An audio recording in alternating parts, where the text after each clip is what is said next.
Welcome to Chapter 8, Microbial Genetics, Part 1. In this chapter, we're going to be fulfilling objective number 2, which is to provide the students with the knowledge necessary to comprehend the fundamentals of microbiology, especially microbial genetics. In Part 1, we're going to cover structure and function. In Part 2, we'll talk about mutation, genetic transfer and recombination, genes and evolution. Under the category of structure and function, we're going to review the structure of nucleic acids, since that's what we're going to be talking about. We're going to talk about the difference between genotype and phenotype, especially how it applies in microbiology, DNA and chromosomes, DNA replication, and RNA and protein synthesis. First, let's review the structure of nucleic acids and their monomers, nucleotides. Let's start with nucleotides. Now you'll remember this diagram from Chapter 2. Oh no, Chapter 2! Yes, there's lots of chemistry in this Chapter 2. But you'll see down here we have our sugar, ribose. It's a 5-carbon sugar. Okay. And over here we have a phosphate group. Remember, it's the phosphate group that makes a nucleic acid an acid. And then over here we have our nitrogenous base. We usually call this just a base. Shorten it down. Now you hook these together, and if we are using this diagram, these are the sugars and the phosphates, sugar phosphates hooked together. Okay, that's the backbone of the nucleic acid. Then the bases turn inward. Then we can get another strand of DNA, and these bases are going to hold hands. And this is what creates the famous double helix. Now, here's something I want you to remember. A, adenine, always goes with thymine. A goes with T, G goes with C. This is always the case for DNA. So A is always going to match up with T, G is always going to match up with C. And this is part of how the cell can make exact duplicates of its DNA. We're going to talk about this more when we talk about DNA replication. Now let's talk about the difference between genotype and phenotype. Let's start with eukaryotic organisms, which you're more familiar with. In fact, if you've had Biology 201, we talked about Mendel's pea plants. That's why I have a picture of a pea flower here.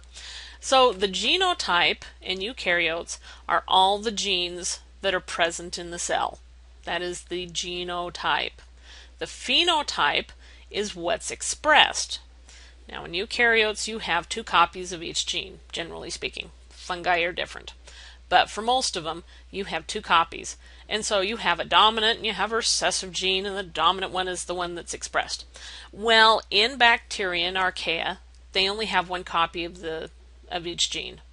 So we use the terms genotype and phenotype a little bit differently. Genotype are all the genes, same as with eukaryotes. Phenotype are the genes that are turned on, the genes that are currently being expressed. So let's talk about an example. Let's talk about the life cycle of E. coli in places where you don't have water treatment. So E. coli are happily living in your intestines, and they're using their fimbriae to hold on to your intestinal cells. But those intestinal cells are constantly being shed, and E. coli leave in the feces. So eventually, those E. coli are going to make it into the local water supply. We're going to say that it gets washed out of the outhouse and down into the river. Now, E. coli don't particularly want to live in the river. They want to live in somebody's intestines. That's what they're built for. So they stop making fimbriae once they leave human intestines.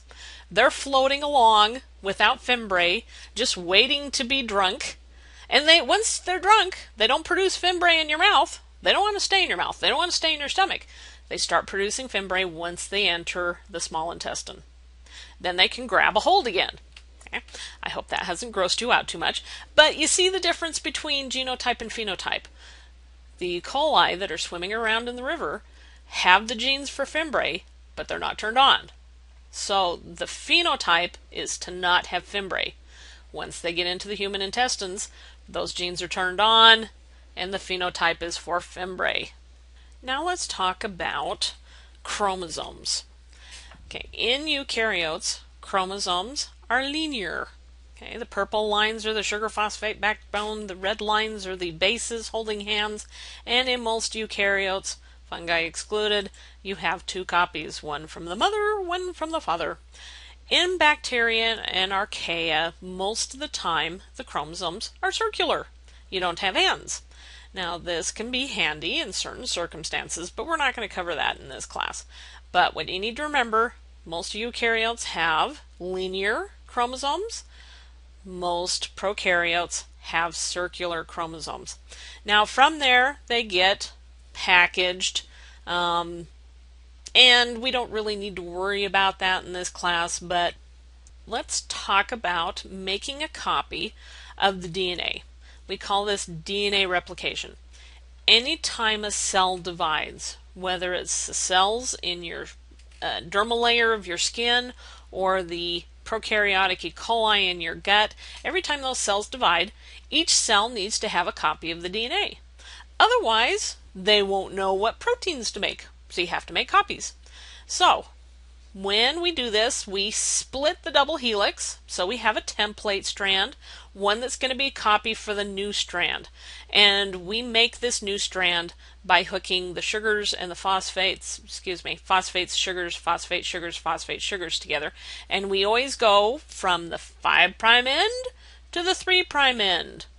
Now, if you want to know what that means, get with me during class, but what you need to remember, always goes 5', 3'. The other side, here's the 5' end, 3' end. So they are anti-parallel. So what happens is, DNA polymerase comes along and matches up the bases that go with each other. And they come in as triphosphates. Then as they get hooked together in that's right, a dehydration reaction, we clip off 3 of these phosphates. That provides the energy for the reaction. So the DNA polymerase, which is the enzyme that does this, hooks them together. Then we have another one that comes in. So what's going to match with the C? That's right, we're going to have G matching with the C, and so on and so forth. Now let's expand out and see what's happening on the entire chromosome. Now, for me, it's easier to remember what's happening by remembering the enzymes that are doing the jobs. So, the parental DNA is unwound, okay, by a helicase. Helicase unwinds the helix, unzips them. Then you get proteins that stabilize the single strands so they don't go back and hold hands with each other. Now, DNA polymerase sets down and starts polymerizing the new strand like we talked about in the previous slide. But it can't get its mouth around a single strand. It can only get its mouth around a double strand. So, an RNA primer, we call it primase in this situation, it can get its mouth around a single strand. Doesn't care. So it makes a DNA RNA hybrid. Then the DNA polymerase can grab a hold and start polymerizing. Now, on the strand that's going 3' to 5', it can go continuously. We call this the leading strand.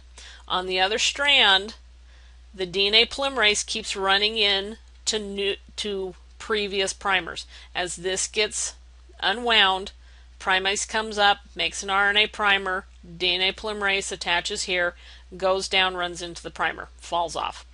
So what happens is, we call this the lagging strand. And these segments of DNA are called Okazaki fragments. Now, we can't have an RNA-DNA hybrid. It's not as stable as a DNA-DNA strand. Another DNA polymerase comes through and replaces the RNA primer and replaces it with DNA. Then DNA ligase comes through, hooks the pieces together, and we get one continuous strand. Now I'm going to show you an animation. And in the interest of making sure that copyrights are kept to, I got it from McGraw-Hill. And this is the website where you can go to. And here comes the animation. The replication of DNA begins at a sequence of nucleotides called the origin of replication. Helicase unwinds the double-stranded DNA helix, and single-strand binding proteins react with the single-stranded regions of the DNA and stabilize it. DNA polymerase III is the major enzyme involved in DNA replication. DNA polymerase III can only add a nucleotide to the 3' end of a pre-existing chain of nucleotides, and it cannot initiate a nucleotide chain. Therefore, an RNA polymerase, called a primase, constructs an RNA primer, a sequence of about 10 nucleotides complementary to the parent DNA. DNA polymerase III can then add deoxyribonucleotides to synthesize the new complementary strand of DNA. Because the two parent strands of DNA are antiparallel, they are oriented in opposite directions and must therefore be elongated by different mechanisms. The leading strand elongates toward the replication fork by adding nucleotides continuously to its growing 3' end. In contrast, the lagging strand, which elongates away from the replication fork, is synthesized discontinuously as a series of short segments called Okazaki fragments. When the DNA polymerase III reaches the RNA primer on the lagging strand, it is replaced by DNA polymerase I, which removes the RNA and replaces it with DNA. DNA ligase then attaches and forms phosphodiester bonds. The DNA is further unwound, new primers are made, and DNA polymerase III jumps ahead to begin synthesizing another Okazaki fragment.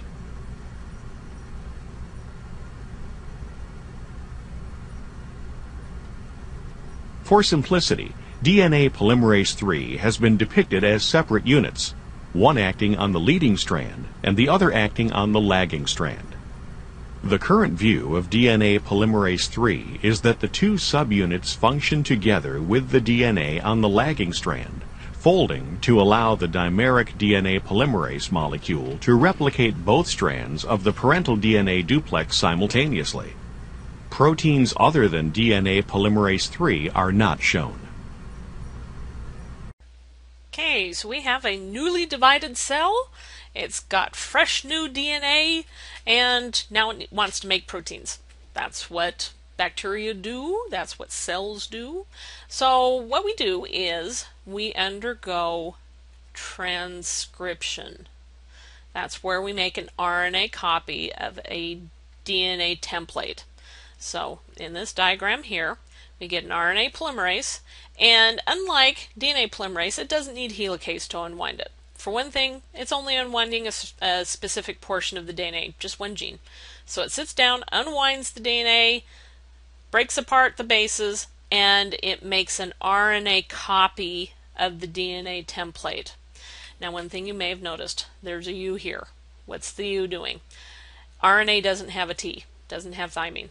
It does have uracil. DNA doesn't have uracil. Uracil will hold hands with A. Okay, so when we go from DNA to RNA, no T's. Okay, so we make a messenger RNA, an mRNA, from the template. Then once that gets done, the mRNA falls off, and we're ready to make some proteins, which is called translation. Okay, to make the protein, we take the mRNA and we attach a ribosome to it. Now, ribosomes are made out of protein and RNA. The RNA is called rRNA, or ribosomal RNA. We also have transfer RNA. Transfer RNAs have amino acids on them, and they carry the amino acids from the cytosol into the ribosome. Okay, so the first thing that happens, and this is called initiation, is the mRNA for methionine. All proteins start with methionine. Attaches to its matching 3 nucleotide word. We call it a codon. The part that matches it on a tRNA is called an anticodon. So they match up, A to U, A to U, C to G. Then the large subunit of the ribosome attaches to the small subunit of the ribosome, so that the part of the active site of the ribosome that's called the P site is over the tRNA. Now, ribosomes have 3 active sites. They have an E site, a P site, and an A site. You can think of the A site as being the addition site, the P site being the protein site, and the E site being the exit site. Okay. Another mRNA comes in that matches the next codon. Then what happens, coming down here, the methionine is moved from the first tRNA and is attached to the next amino acid that is on the other tRNA. Then the ribosome moves down 1 codon on the mRNA. mRNA stays straight, think of it as train tracks, and the ribosome as being a train, and it moves down. The empty tRNA leaves through the E site, goes off, gets another methionine. Then we have the next tRNA that matches the next codon comes in, and the lengthening polypeptide is moved over. Okay, and this keeps happening. Empty tRNAs go out through the E site, full new tRNAs come in through the A site. On the P site, the lengthening chain is moved over. This happens again and again and again. Okay, now when we get to the end, we have stop codons that do not code for an amino acid. There's no tRNAs that match the stop codon. When this happens, the ribosome subunits come apart, the last tRNA comes off of the mRNA, the protein, which has been folding into its active shape as it is made, gets taken off and it goes and does what it's supposed to do. The mRNA can be used to make more proteins. Okay, now I've got another animation for this because this is easier seen when all the parts are moving. In prokaryotic cells, translation is initiated by formation of an initiation complex consisting of the 30S ribosomal subunit, formal methionine tRNA, and messenger RNA. The 50S ribosomal subunit then joins the complex. Proteins called initiation factors are also involved, but are not shown. The 70S ribosome has 2 sites to which transfer RNA carrying amino acids can bind. One is called the peptidyl or P site, and the other is called the acceptor or A site. There is also a 3rd site called the exit or E site, where transfer RNAs are released. The initiating transfer RNA carrying formal methionine binds to the P site. A transfer RNA that recognizes the next codon and carries the second amino acid then moves into the A site. The formal methionine carried by the transfer RNA in the P site is then joined to the amino acid carried by the transfer RNA that just entered the A site by a peptide bond. The ribosome now advances a distance of 1 codon, and the transfer RNA that carried the formal methionine is released at the E site. A transfer RNA carrying the next amino acid now moves into the A site, where the anticodon on the transfer RNA matches the codon on the messenger RNA. The ribosome shifts down by a distance of 1 codon. As the shift occurs, the 2 amino acids on the transfer RNA in the P site are transferred to the new amino acid, and the second transfer RNA is released from the E site. The ribosome continues to move along the messenger RNA, and new amino acids are added to the growing polypeptide chain. Elongation of the polypeptide is terminated when a stop codon moves into the A site. A stop codon does not specify an amino acid and does not have a corresponding transfer RNA. The ribosome dissociates into the 30S and 50S subunits, and the messenger RNA and protein are released. Okay, the last thing for this part is we're going to practice making a protein. And we're going to start with the DNA, and I'm going to have you make an mRNA, and from there you're going to figure out what amino acids it codes for. So let's start out with the DNA. So you've got TAG, TGA, GGG, ATC. Now go back and rewind to this if you need to write it down again. But write down from that DNA what RNA you're going to get. Now remember, T goes to A, A goes to U, G goes to C, C goes to G. Okay, the mRNA that you're going to come up with is AUG, ACU, CCC, UGA. Now, here comes the codon chart. So we look for the codon AUG. Now, I happen to know where it is. AUG codes for MET, also codes for start. So, MET is the next thing. Okay, that's the amino acid. Let's look for ACU. Oh, there it is right there. Codes for threonine. THR, that's all you need to remember. CCC, oh, let's look around. Oh, there's CCC, codes for pro or proline.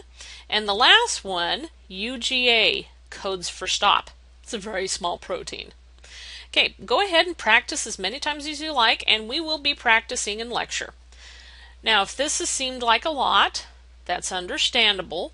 Go ahead and listen to this as many times as you like, watch the animations again, and we'll be going over this in class.